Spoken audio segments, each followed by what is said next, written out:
Hey, comment ça va, mercenaire? J'espère que ta mif se porte bien. Moi ouais, on est là en mode Lacoste TN et tout. Dis en commentaire ce que tu penses de mes TN. Bref, comme t'as pu le voir dans le titre, aujourd'hui on va voir 5 animés où le protagoniste est un étudiant transféré avec des pouvoirs et capacités cachées. Je sais pas vous, mais moi j'adore vraiment ce genre d'animé. Je pense que ça doit être dû au fait que j'arrive facilement à m'identifier particulièrement à ce type de protagoniste étant moi-même overpowered. Tokyo Ravens. La magie d'Onmyodo était autrefois une technique puissante utilisée par les Japonais pendant la Seconde Guerre mondiale pour qu'ils prennent le dessus à défaut d'avoir la bombe atomique. Mais le Japon a rapidement été vaincu après que le vénéré Onmyoji Yaku Tsushimikado, Palgato Mikado, a provoqué le grand désastre spirituel, un événement qui afflige Tokyo jusqu'à ce jour. À la suite de cet incident, l'agence Onmyu a été créée afin d'exorciser de nouvelles catastrophes spirituelles et de combattre les démons qui feraient leur chemin dans le monde. C'est un peu Yokai Watch si c'était un shonen. Maintenant, Onmyodo est devenu beaucoup plus moderne, simplifié et raffiné pour une utilisation dans une grande variété d'applications telles que la médecine et la technologie. Cependant, tout le monde n'est pas en mesure d'utiliser la magie comme toi, mercenaire. Comme c'est le cas avec Harutora, un membre de la famille de la branche Tsushi Mikado, toujours pas le gâteau, jusqu'à ce qu'il reçoive le One for All de All Might. Non, c'est toujours faux. Malgré une vieille promesse de protéger Natsume, l'héritier de la famille principale de Tsushi Mikado, et la supposée réincarnation de Yaku, comme son familier Harutora, n'a aucun talent. Pour tout vous dire, c'est une merde. Et il choisit de vivre une vie normale à la place. Mais lorsqu'un membre éminent de l'agence Onmyu tente de recréer la même expérience qui a conduit à la chute du Japon, il décide de tenir sa parole et de se battre aux côtés de Natsume, sur qui il fantasme en secret. Non, je déconne, c'est que moi ça. Ichiban Uchiro no Daimao. Rêvant de changer le monde pour de bon, Akuto Sai est transféré à la Constant Magic Academy, où il se lie d'amitié avec un membre vertueux du clan ninja, Naruto Uzumaki.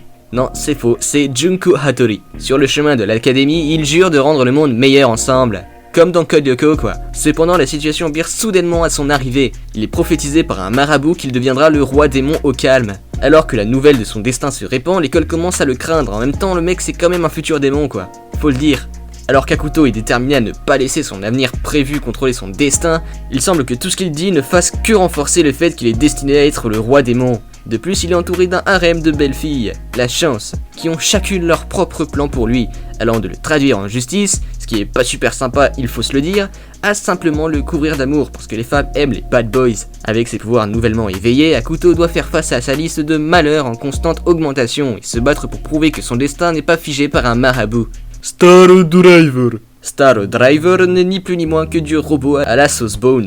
Avec le scénariste Utena aux commandes, drôle de mélange, mais pourquoi pas. Dès le début, l'histoire nous plonge dans un monde de secrets, de magie et de technologie. À des premiers rôles attachants s'oppose une organisation qui mise énormément sur les combats de robots, qui se superposent sur la vie quotidienne de Takuto et ses amis. Au sérieux de la situation, voire du drame qui entoure certains personnages, se mêle une véritable légèreté de ton et un humour qui lorgne dangereusement vers les Fujoshi. De certaines, en particulier la première de la série intitulée Monochrome, permettent d'obtenir un excellent résultat à l'écran. À cela, vous pouvez ajouter des mechas dont les designs sortent des sentiers battus, avec des utilisations elles aussi originales, bon peut-être pas autant que dans Darling in the Franxx,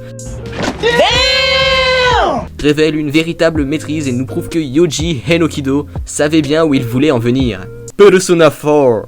Yu Narukami s'installe à Inaba, une ville apparemment calme et ordinaire, pas comme Paris en ce moment, où il se lie rapidement d'amitié avec l'élève maladroit Yusuke Hanamura, l'énergique Chie Sanatoka et la belle héritière Yukiko Hamagi. Peu de temps après l'arrivée de Yu, une chaîne de meurtres mystérieux commence à se produire les jours de brouillard, ce qui fait tout de même un peu peur à notre protagoniste qui aimerait rester en vie. Dans le même temps, des rumeurs sur une étrange chaîne de télévision surnommée Midnight Channel se sont répandues comme une traînée de poudre, et je te parle pas de sucre. Lorsqu'elle regarde son écran de télévision à minuit, une personne peut voir son âme sœur.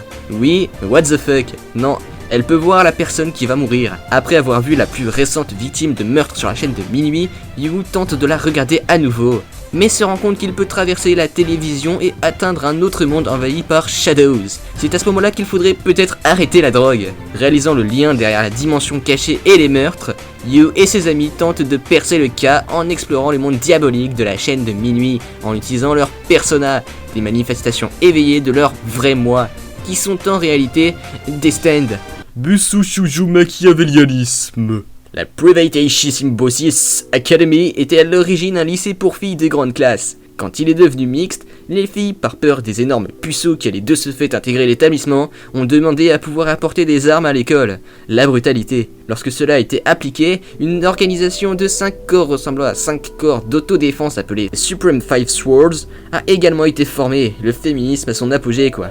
Après plusieurs générations, les 5 épées sont finalement devenus un groupe qui a corrigé les prédateurs sexuels et l'académie a commencé à accepter ces charros de manière proactive afin de les corriger, mercenaires. Nomura Fudu a été envoyé dans cette école après avoir participé à une énorme bagarre. Le mec est un peu foufou dans sa tête quoi. Que fera-t-il lorsque les seules options dont il disposera après son inscription seront d'être expulsé de cette école ou corrigé de la même manière que les autres étudiants masculins, en étant forcé de s'habiller et d'agir comme une fille? Je n'en dis pas trop pour vous le laisser découvrir, mais cet animé m'a vraiment pris aux couilles. Voilà, c'est la fin de cette vidéo. Et j'espère qu'elle vous aura plu. Si c'est le cas, n'oubliez pas de liker la vidéo, la partager et vous abonner les mercenaires. Moi sur ce, je vous dis Saramada. Omega c'est comme ton équipe en mieux. Tu veux nous fumer mais t'as pas les moyens. On est au-dessus de ses gauches et c'est tant mieux. Je me donne en spectacle. Que des bons, je fais des ronds, je fais le taf. Que j'ai tort, que j'ai raison, je fais le bail. On vise un parcours respect.